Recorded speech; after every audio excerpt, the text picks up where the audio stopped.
सबसे पहले तो मैं बहुत बहुत धन्यवाद देना चाहती हूँ ग्लोबल कश्मीरी पंडित डायस्पोरा को, जिन्होंने मुझे ये अपॉर्चुनिटी दी कि इतने रेलेवेंट सब्जेक्ट और ऐसा सब्जेक्ट जो मुझे लगता है कि सब भारतवासियों के लिए एक बहुत कोर इमोशनल पॉइंट होना चाहिए आज के टाइम में, उस पे आप लोगों ने मुझे बोलने के लिए बुलाया। बहुत बहुत आभारी हूँ। धन्यवाद अजय चौधरी जी, आपने मुझे अप्रोच किया और तो ये अपॉर्चुनिटी मिली है। आज वर्ल्ड रेफ्यूजी डे पर हम हमारे कश्मीरी हिंदुओं भाई बहनों की बात कर रहे हैं। इसको मैं एक दुर्भाग्य समझती हूँ, क्योंकि देखिए, आश्रय, रेफ्यूज अपने ही देश में, अपने ही लोगों से, तो ये मुझे एक बहुत ही, जो आइडिया ऑफ भारत की बात अभी राकेश जी ने करी, उस एक बहुत ही पैराडॉक्सिकल चीज है ये कि this is not what Bharat is. Bharat जो पूरी दुनिया को रेफ्यूज देता है, भारत जिसमें कभी किसी भी तरह की कोई भी माइनॉरिटी कम्युनिटी परसिक्यूट नहीं करी irrespective of their religious preferences, वहां पे उनके अपने ही लोग परसिक्यूट हुए और एक रेफ्यूजी स्टेटस के साथ जीने के लिए मजबूर हैं। तो बहुत इंपॉर्टेंट दिन है जो हमें आज इस पे बात करनी चाहिए। जम्मू में बहुत रिफ्यूजी कैंप्स में आज के टाइम में भी कश्मीरी हिंदू भाई हमारे रह रहे हैं। गुड़गांव में मैं काफी लोगों को जानती हूँ, दिल्ली में काफी लोग रह रहे हैं, और इंटरनेशनली भी they are scattered all over the place.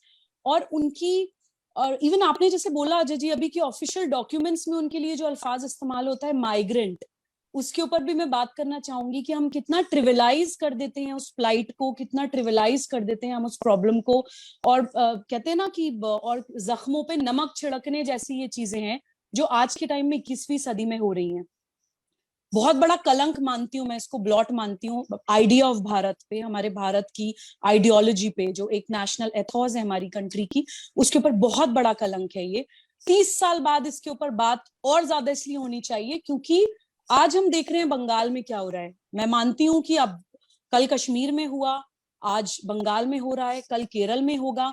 जब तक हम इस पे बार बार बात नहीं करेंगे, कलेक्टिवली एक साथ इस पे आवाज नहीं उठाएंगे, इस इतिहास को समझेंगे नहीं, इसके रीजंस, इसके कॉन्सिक्वेंसेस, इसका एजेंडा नहीं समझेंगे, तब तक ये हिस्ट्री भारत के साथ अनफॉर्चुनेटली अपने आप को दोहराती रहेगी। तो इसलिए हमें समझना बहुत जरूरी है। थोड़ा सा मैं जेनेरिक वे में जरूर बात करना चाहती हूँ। जब मैंने सीए के समर्थन में, एनआरसी के समर्थन में आवाज उठाई थी और भारत प्रवास किया था, तो मैं हमेशा बोलती हूँ कि कुछ सब्जेक्ट्स ऐसे होते हैं जिसको आप एक चश्मे से समझ नहीं सकते।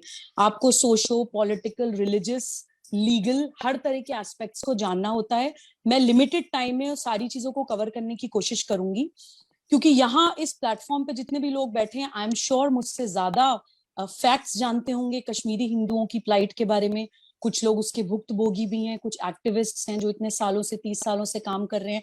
तो आई एम श्योर फैक्चुअल बातें आप लोगों को मुझसे ज्यादा ही पता होंगी।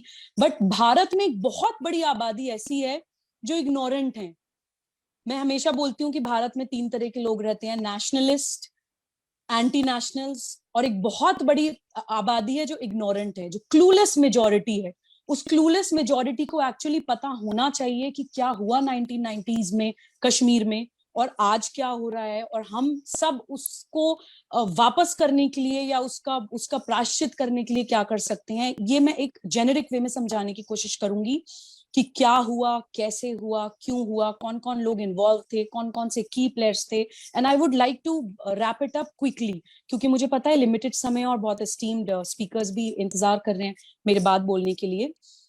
देखिए, हम सब जानते हैं कि आजाद भारत का सबसे बड़ा अत्याचार अगर बोला जाए तो कश्मीरी हिंदुओं के साथ जो हुआ उसको बोला जाना चाहिए। जो लोग नहीं समझते हैं शायद इस वेबिनार के बाद समझना उसको स्टार्ट करेंगे। हमारे संविधान के ऊपर, हमारी एग्जीक्यूटिव, जुडिशरी, लेजिस्लेचर, इवन हमारे समाज के ऊपर एक बहुत बड़ा कलंक है जो हमें मिलकर धोने की जरूरत है। पहली अपील मैं इस वेबिनार में आज ये करूंगी कि इसको हम एक्सोडस, माइग्रेशन, एग्जाइल और एक्सपल्शन बोलना बंद करें, क्योंकि उस तकलीफ को इन शब्दों में आप समा नहीं पाएंगे। कई बार इन सब चीजों में कई बार ऐसा भी होता है कि सिर्फ निकाला गया है, लेकिन कश्मीरी हिंदुओं के साथ सिर्फ वो नहीं हुआ।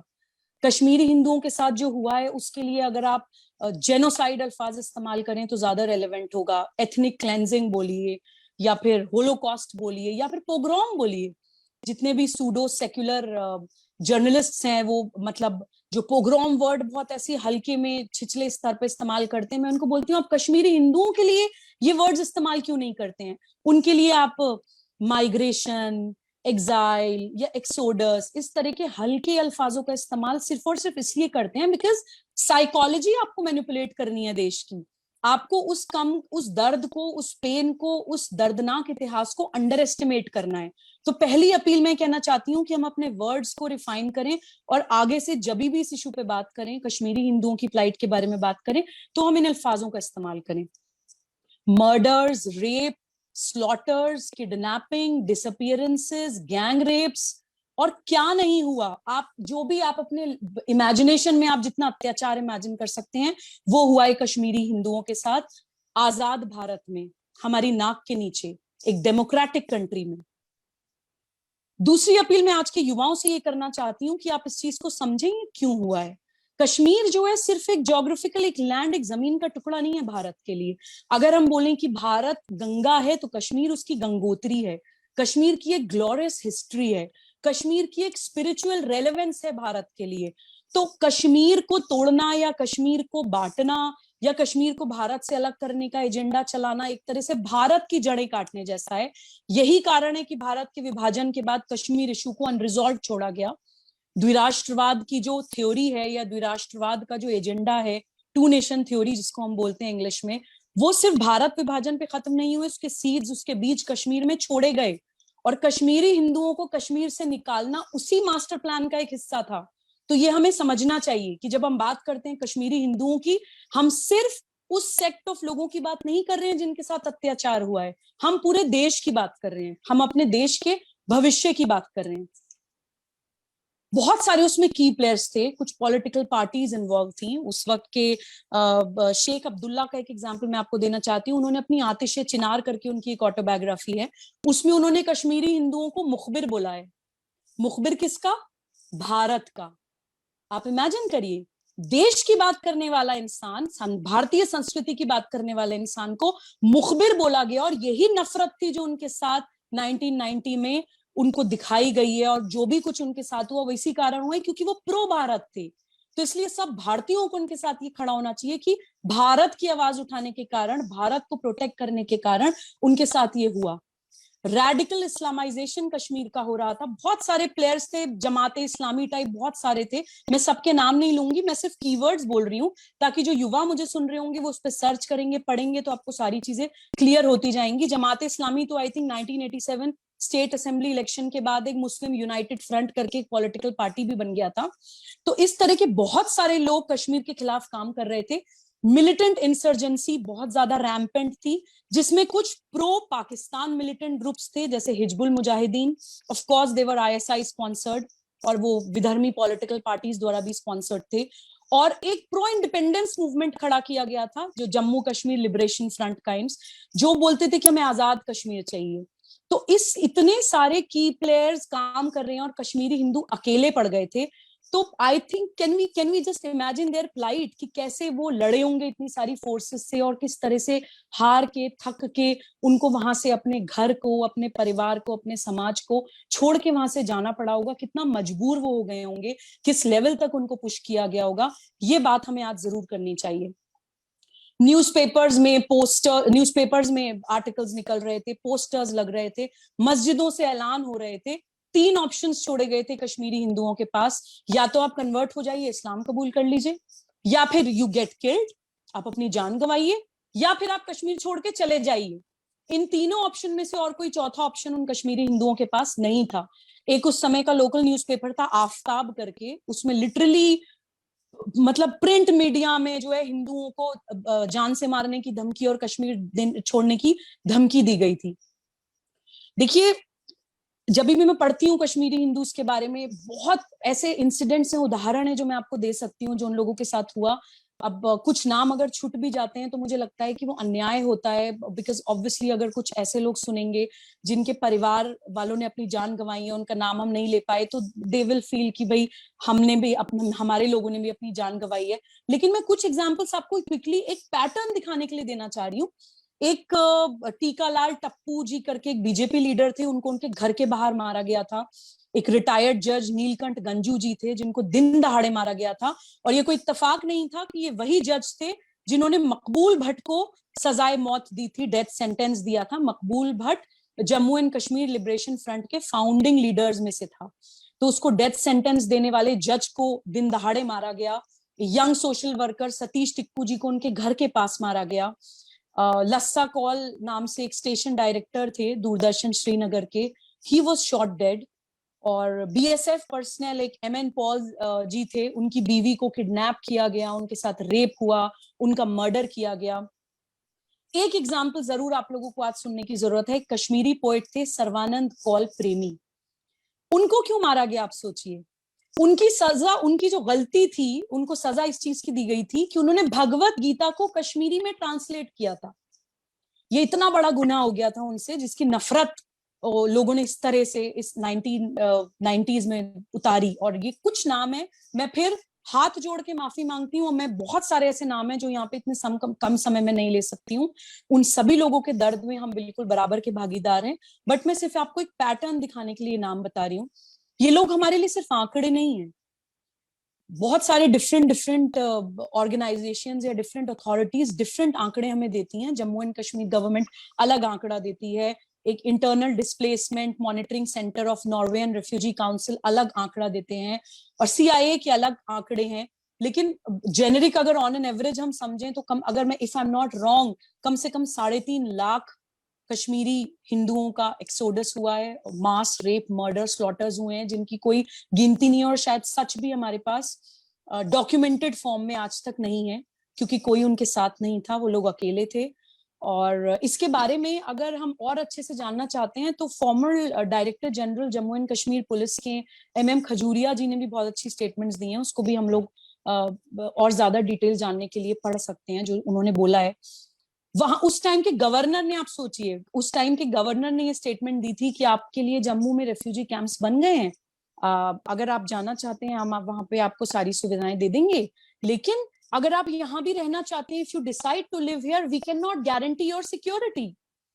आप सोचिए कि जो जनप्रतिनिधि हैं, जो हमारी सरकार है, जिनके हाथ में हम अपनी सुरक्षा रखते हैं, जब उन्होंने ही कश्मीरी हिंदुओं को सुरक्षा देने से इनकार कर दिया, हाथ खड़े कर दिए, तो उनके पास वहां से जाने के अलावा और क्या चारा बचा था। सोचिए, सरकार जिसके खिलाफ हो, समाज जिसके खिलाफ हो, धार्मिक लीडर्स जिसके खिलाफ हो, जुडिशरी, एग्जीक्यूटिव, लेजिस्लेचर, मीडिया, कोई जिनकी मदद ना कर पा रहा हूं, उनका दर्द शायद कोई नहीं समझ सकता। आज हम सोचेंगे कि आज हम क्या कर सकते हैं। बहुत अच्छा सवाल है, हमें बार बार अपने से सवाल पूछना चाहिए, ना ही सिर्फ रेफ्यूजी डे पे, बल्कि रोज हमें अपने आप से सवाल पूछना चाहिए। देखिए, एक साइकोलॉजिकल फैक्ट होता है कि प्रॉब्लम का सॉल्यूशन प्रॉब्लम में ही मिलता है। मैं as an officer of the court, as a lawyer ये बात बोलती हूँ कि ये एक कंसोलिडेटेड, एक कलेक्टिव एफर्ट हम सबको करना पड़ेगा। जिस तरह से उनको वहां से निकाला गया, उस तरह ही उनको वहां पे वापस बसाया जाए। सरकार से हमें बहुत स्ट्रांगली और कलेक्टिवली और पूरा दबाव बना के ये अपील करनी चाहिए कि कश्मीरी हिंदूज की रिटर्न, रिहैबिलिटेशन, उनकी सुरक्षा के पुख्ता इंतजाम किए जाएं। सरकार से हम ये उम्मीद करते हैं, मीडिया से हम ये उम्मीद करते हैं कि मीडिया कश्मीरी हिंदुओं की आवाज बुलंद करे। समाज के हर वर्ग को आगे आके आवाज उठानी चाहिए। ये कोई हिंदू मुस्लिम का इशू नहीं है, ये कोई किसी एक स्पेसिफिक कम्युनिटी का इशू नहीं है, ये भारत का इशू है। भारत के हर वर्ग को आगे आके कश्मीरी हिंदूज के लिए आवाज उठानी चाहिए, खास तौर से मुसलमानों को। मैं एज एन इंडियन मुस्लिम, मैं इस प्लेटफॉर्म पे भी I truly want to apologise whoever is listening to me कि मेरे पंथ के नाम पे, मेरे रिलीजन के नाम पे अगर आप लोगों के साथ इतना अन्याय हुआ और मैं कुछ नहीं कर पाई, अगर मैंने मौन समर्थन दिया या मैं इतने सालों तक इग्नोरेंट रही, तो मैं भी उतनी ही जिम्मेदार हूं। हमें हर रैशनल मुसलमान को आगे आके माफी मांगनी चाहिए, मुसलमानों को एक रिकंसिलिएशन मूवमेंट चलाना चाहिए। कश्मीरी हिंदूज को उनके सम्मान के साथ वापस स्थापित करने के लिए सबसे पहली आवाज मुसलमान की उठनी चाहिए।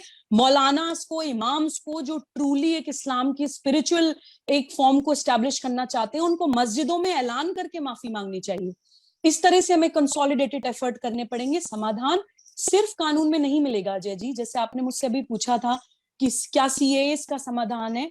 देखिए, सीए पाकिस्तान, बांग्लादेश और अफगानिस्तान की परसिक्यूटेड माइनॉरिटीज के लिए हमारे देश में आया, क्योंकि हम लोग डेफिनेटली सबको सुरक्षित करने वाली एक विचारधारा वाला देश है। इतनी मजबूत हमारी आइडियोलॉजी और हमारी नेशनल एथोस है। कश्मीरी हिंदूज हमारे अपने हैं। सीए हिंदुस्तान के परसिक्यूटेड लोगों के लिए नहीं है। जब हम कहते हैं कि कश्मीर भारत का एक अभिन्न अंग है, तो हमें सोचना चाहिए कि जो भी अधिकार संविधान में, जितने भी अधिकार एक भारत के नागरिक को हैं, वो हर अधिकार हमारे कश्मीरी हिंदुओं को है। आर्टिकल 12 से लेकर आर्टिकल 35 तक फंडामेंटल राइट्स है कॉन्स्टिट्यूशन में। उसमें जो जो एक एक अधिकार है, मैं डिटेल में यहाँ नहीं बोलूंगी, प्लीज गो थ्रू इट। हर वो फंडामेंटल राइट कश्मीरी हिंदुओं का भी है, उनका स्टैब्लिश होना चाहिए, उनका प्रोटेक्ट होना चाहिए। खास तौर से आर्टिकल 19 में कुछ चंद अधिकार दिए हैं, जिसमें से एक अधिकार है right to move around and reside in any part of India. कौन रोक सकता है कश्मीरी हिंदुओं को कश्मीर में जाकर बसने से? सिर्फ जो जो कारण उनको रोके हुए, वो अपनी सुरक्षा की कंसर्न है कि वो वहां पर अगर जाते भी हैं, उनके घरों का पता नहीं क्या हुआ होगा। तो वो सब कंसोलिडेटेड मिलजुल के जब एफर्ट्स करेंगे, तभी इसमें हम कुछ सोल्यूशन निकाल पाएंगे। एक अपील मैं करती हूँ एग्जीक्यूटिव से कि आपको हम लोग चुनकर लाते हैं, आप भारत को रिप्रेजेंट करते हैं, भारत की विचारधारा को रिप्रेजेंट करते हैं, तो प्लीज बहुत ही गट्सी डिसीजंस मुझे लगता है कि कश्मीरी हिंदुओं के लिए हमें लेने की जरूरत है। अगर हम सोचें, बहुत जगह मैं समझती हूँ कि पॉलिटिकल पार्टीज के